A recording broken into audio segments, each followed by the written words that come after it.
thank you so විනාඩි 8ක් තිබ්බා කමන්නේ මට විතරක් විනාඩියක් එකපාරටම අඩු වුණා හැම දිනකටම අඩු කරා ෆයිසර් මුස්තෆාගේ විනාඩි 8ක් තිබ්බා කමන්නේ it's okay thank you so much deputy speaker අතරම අද දවස් මීගමුව ප්‍රදේශයෙන් මම හිතන්නේ වෙච්ච අනාථ වෙච්ච අර සිදුවීම මම හිතන්නේ 25ක් විතර අපේ ජනතාව රට ජනතාවෙන් 7 දෙනෙක් නිලධාරියෝයි 25 දෙනෙක් බන්ධනාකාරයෝ නැති වෙලා තියෙනවා කියලා අද ආරංචියක් වුණා.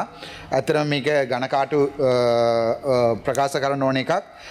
මම මේ විශේෂයෙන් කියන්න තියෙන්නේ මම දවස් 23ක් හිරේ හිටියා මේ අපේ ලංකාව තියෙන හිරේ ඇතුල් වල දවස් 23ක් හිටියා. පළවෙනි දවස් 14ක් මම හිරේ ගියේ මන්නාරම හොස්පිටල් එකේ අම්මා කෙනෙක් නැති වෙලා තියෙනවා කියලා මම පේරාදෙණිය හොස්පිටල් එකේ ඩිපියුටි ඩිරෙක්ටර් පෝස්ට් ඉන්නකොට රැයට අතන ගිහිල්ලා බලපෙඩ බෝඩ් එකට ඇතුල් වෙච්ච එකට රාජකාරිය බාධා කිරීම කියලා දවස් 5ක් හිටියා මේ වවුනියා හිරේ. ඊට පස්සේ ආයේ මේ චාවචේරි හොස්පිටල් එකේ මිලියන් 17ක් සල්ලි කොටි ඩයස්පෝරා එකකින් ගෙනලා ඒ සල්ලි ටිකක් නැති වුණා කියලා මේ Facebook එකේ දැම්මා කියලා ප්‍රකාශ කරා කියලා ඒකේ හිටපු ડોක්ටර්ස්ලා GMO ડોක්ටර්ස්ලා මට නඩුවක් දාලා දවස් 14ක් හිටියා හිරේ. ඊට පස්සේ මම ඉල්ලුවා මේ ආරක්ෂාව දෙන්න කියලා ආරක්ෂාව දෙන්න බෑ ඔබතුමාට අවියාවිය දෙන්නම් කිව්වා. කමක් නැහැ කියලා මමත් ඒක ඇදගෙන ගියා. අන්තිමට මේ මගේ වටේ ඉන්න මිනිසුන්ගේ මේ ගෝලේ ආවිල්ලා මට ගල් පාරක් විස කරා. එතකොට මම තුවක්කුව එළියට ගත්තා නඩුව දවස් 3ක් ඇතුලේ. ඉතලා බලන්නකො ඒ වගේ ඉන්න කාලේ මම අද වෙනකල් නියෝග කතානායකතුමනි අවුරුදු 10 ඩොක්ටර් 2016 පාස් අවුට් 2024 වෙනකන් මම මේ මෙච්චර කාලෙන් එක නඩුවක්වත් මට තිබුණේ නැහැ. 2024 ඕගස්ට් මං හිරේ ගියා. ඊට පස්සේ දිගින් දිගටම මට දැන් නඩුව 29ක්.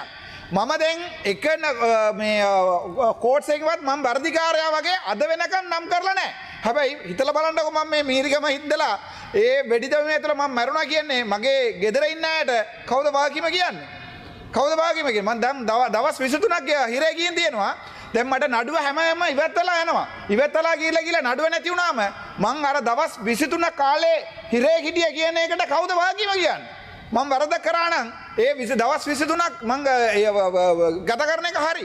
දැන් ඒක ගමන් නැහැ කියන්නකො මම ඔබතුමාට කියන්නම් ඔබතුමා කවදාවත් හිරේ ගිහිල්ලා නැතුව ඇති කරුණා කරලා එක දවසක් ගිහින් බලන්න. එච්චරයි මං ආණ්ඩුවට ඉල්ලන්නේ ඇමතිලාටයි මන්ත්‍රීලාටයි එක දවසක් ඔයගොල්ලෝ නයිට් ටුවර් එකක් අරගෙන ගිහිල්ලා හිරේ ඉඳලා බලන්න ඔබතුමාලාට තේරෙයි හිරේ ඉන්න මිනිස්සු සත්තු මිනිස්සු නැවේ කියලා. මම හිටපු මේ වවුනියාවේ ඇතුලේ නියෝගයේ කතානායකතුමනි මට කිව්වා උපරිම වාට දෙන්න ડોක්ටර් නිසා උපරිම වාට දෙන්න පුළුවන් සහයෝගයක් බාත්රූම් එක නිදා ගන්න ඉඩ දෙනවා කියලා. මම ඇත්තම කියන්නේ. මං කිව්වා නෑ ඔබතුමාලාගේ මේසයට ඉඩ තියෙනවා නම් එතන මම නිදා ගන්න කියලා රැට නිදාගත්තේ. ඒ තරමට තමයි වවුනියා හිරේ තියෙන්නේ. ඒක ඩිටෙන්ෂන් කැම්ප් එකක්. කොටි ඉන්න කාලේ හදපු ඩිටෙන්ෂන් කැම්ප් එක තමයි වවුනියා හිරේ කරලා තියෙන්නේ. මම දවස් 5ක් කිසි වරදක් කර නැතුව අර නිලධාරියට මං කිව්වා අනේ මේ පුළුවන් නම් ඔයාලා වාඩි වෙලා ඉන්න මේසේ යට මං නිදා ගන්න කියලා නිදාගත්තා දවස් 4ක්. හැබැයි මම අවුරුදු 10 ડોක්ටර් විදිහට වැඩ කරනවා. අවුරුදු 8ක් මේ සිංහල ප්‍රදේශයෙන් වැඩ කර දිනවා එක නඩුවක්වත් නැහැ. දේශපාලනයකට ආවා රජයේ විරුද්ධව කතා කරා. මම දැන් නිකන් හිටියොත් මම බලාගෙන ඉන්නවා කවුරුහරි මට නඩුව තියනවා කියලා කෝල් කරලා කියනවාද කියලා. හැබැයි ඒක තමයි අත්තතේ තමුන්නාසලාගේ හර්ථදාසිය තියෙනවා නම් එක දවසක් බහැලා ඔය සුනිල් වටකල මහත්තයා එක දවසක් බහැලා හිරේ ඇතුළ බලන්න. වැඩි දෙයක් ඉල්ලන්නේ මම මගේ ડોක්ටර් වෙලා ඉන්නකොට 3 දෙනෙක් මට කතා කරා මගේ චෑම්බර් එකේ කතා කරලා කිව්වා ડોක්ටර්ට එන්න කියන්න කියලා. මම හිතුවා මේ රෑ කවුරුහරි මට බලන්න අවිල්ලා ඉන්නවා කියලා. නෑ මේ ලෙඩ 3 දෙනෙක් මරනවා කියලා. මගේ මිස්සර 3 දෙනෙක් මර 2026 සෙප්තැම්බර් මාස 26 වෙනිදා ඉඳන් ඔක්තෝබර් මාස 9 වෙනිදා ඒ දවස් 14ක් ඇතුලේ 3 දෙනෙක් මගෙන් ඉස්සරහා මැරුණා. එක්කෙනෙක් heart attack MI එකක් මම දන්නවා. මං කිව්වා aspirin clopidogrel atorvastatin මේ ඔබතුමාත් මේ දන්නවනේ static dose එක. මං කිව්වා අඩේ aspirin දෙන්න 80 මිලිග්‍රෑම් නෑ. clopidogrel නෑ. atorvastatin නෑ. ඒ මොනවද තියන්නේ panadol දීලා බේර ගන්න පුළුවන්ද කතානායකතුමා හිරේ ඇතුලේ. ඊට පස්සේ මගේ අතින් මරුණා. මම ડોක්ටර් විදිහට වැඩ කරා හිරේ ඉඳලා. පස්සේ එක දවසක් කිව්වා මේ අස්මා මන් දුවගෙන ගියා. මට අවිල්ලා තට්ට කරලා කිව්වා ડોක්ටර් එක්කෙනෙක් හුස්ම ගන්න අමාරුයි බොරුද ඇත්ත කියලා දන්නේ නැහැ එන්න කියලා. මම දුවගෙන ඇතුළට ගියා. ගියාම තියෙන්නේ ගරු කතානායකතුමනි ඩිස්ටිල් වෝටර් විතරයි.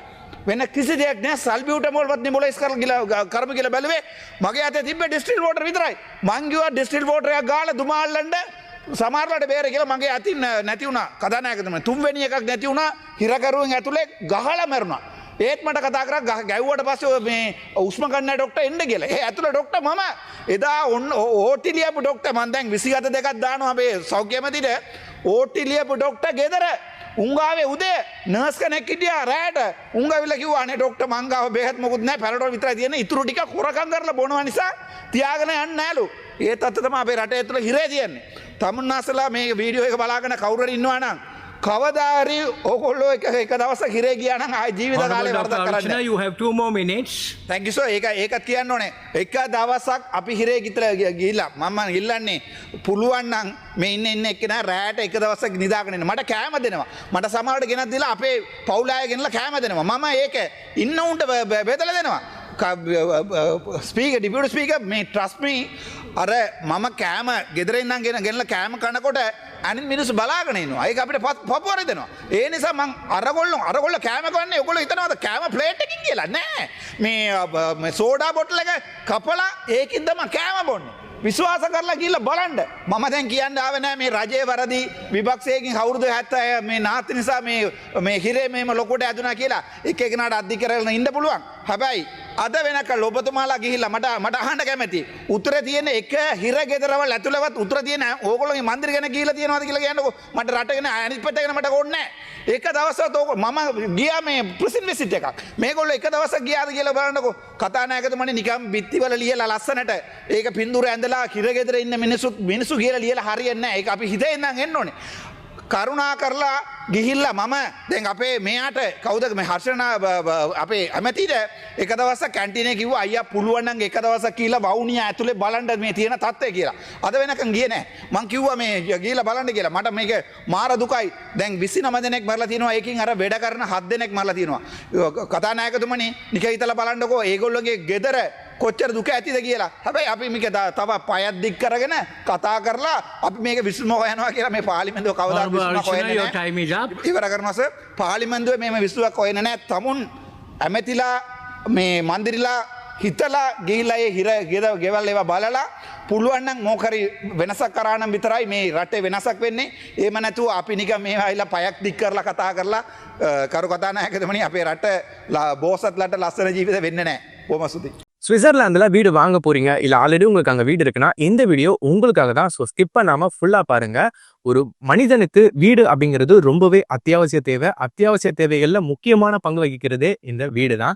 ஸோ அப்படி வீடு வாங்குறது விற்கிறது இது சம்பந்தமா உங்களுக்கு இருக்கிற நிறைய ப்ராப்ளத்துக்கு சொல்யூஷன் தர ஒரே இடம் தான் உங்கள் செல்வாசக். Your future our vision. இப்போ ஸ்விட்சர்லாந்துல வீட்டோட வட்டி விகிதத்துல வந்து நல்ல மாற்றம் வந்திருக்கு, நிறைய குறைஞ்சிருக்கு. ஸோ நீங்க ஏதாவது அக்ரிமெண்ட் போட்டு வச்சிருக்கீங்கன்னா இப்பவே அதை ரெனிவல் பண்ணி மாற்றி வச்சுக்கிட்டீங்கன்னா உங்களுக்கு நிறைய ப்ராஃபிட்ஸ் இருக்கும். ஸோ இது சம்பந்தமா உங்களுக்கு ஏதாவது அப்டேட்ஸ் வேணும், இந்த மாற்றத்துல உங்களுக்கு ஏதாவது டவுட் இருக்கு அப்படின்னா மறக்காம ஸ்கிரீன்ல தெரிய நம்பர் கால் பண்ணுங்க.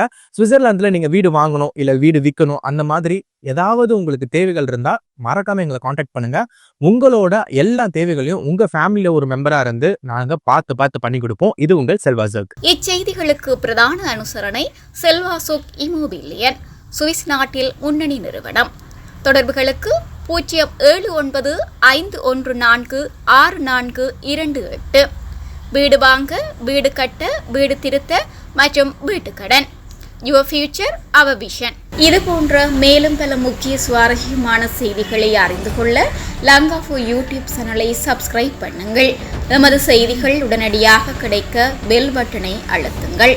அத்தோடு எமது செய்திகளை மற்றவர்களும் பார்வையிட ஷேர் செய்யுங்கள். நன்றி.